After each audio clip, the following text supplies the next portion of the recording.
Hey, it's Robin Openshaw. I'm the Green Smoothie Girl, and I want to talk to you about how I solved my back issues.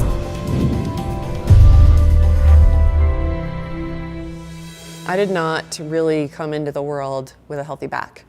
Or what I should say is when I was 5, I was in a car accident and a hit and run driver hit us, and I was sitting on the floor of my parents' station wagon, and I flew up and I hit the ceiling of the station wagon. I also was born with forceps. My due date was miscalculated, and I was dragged out with 2.5 hours of forceps. And so at a very young age, I had no spinal curvature in my neck. And so my spine looked like this in my neck when your curvature is supposed to look like this.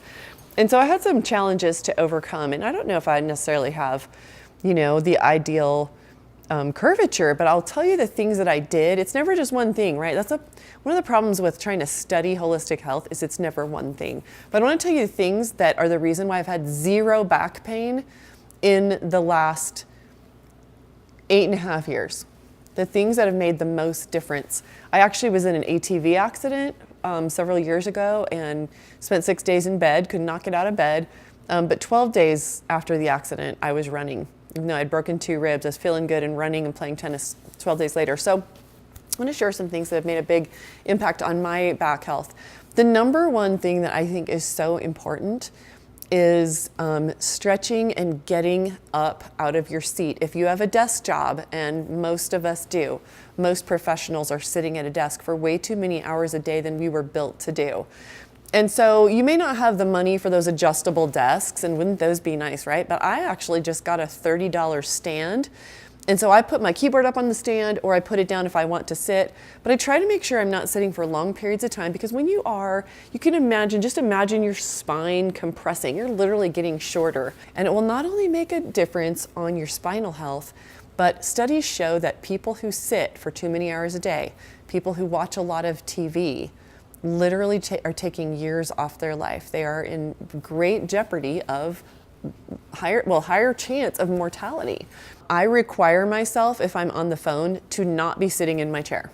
It requires some discipline. For a while it was hit or miss, and now I always get up when I'm on the phone. And while I'm up, I might as well be doing some stretches. So I have a repertoire of yoga poses. If you go to yoga class, it takes 10 times. Do not give up on yoga because you don't like it the first time or the third time or the 5th time. It's like skiing, okay? It's gonna suck the first time. You're not gonna be good at it. Everybody around you is gonna be more flexible than you, but give it 10 times and start to notice the impact on your quality of life. There's nothing that I do that I have more noticeable impact on my quality of life than my long-term yoga practice. So just remember that it's going to take some practice, but doing yoga stretches, whether you have time to go to a 1-hour yoga class at a yoga studio or not, can make a real difference in your flexibility. I am very, very flexible now. And in high school, I had no flexibility at all. I was so embarrassed in gymnastics class. You really can change your flexibility at any age. There's plenty of good anti-inflammatory supplements out there. I did a short video on that. You're welcome to review those rather than go into detail here. A couple of things that I think are most important is getting good fats in your diet. Specifically, make sure you're getting your omega-3 fatty acids to really help lubricate all your cells. And to keep all those nerves healthy, we've learned that we need good fats to keep our nervous system functional till we're really old. Also, make sure you're getting plenty of minerals. I like to get mine. We actually make Green Smoothie Girl Ultimate Minerals because it's right out of the earth. We get it right out of ancient plant deposits. And I put a dropper full of our Ultimate Minerals in my water first thing in the morning and late at night, and it has made a really significant difference in my health. I hope you get up. I hope you get moving. I hope if you sit for your job that you start doing some of it standing up. I hope you take a walk while you're on the phone at work. Find a place that you can leave the building and walk around outside if you know it's going to be a 30-minute meeting. These are things that have made a significant difference for me.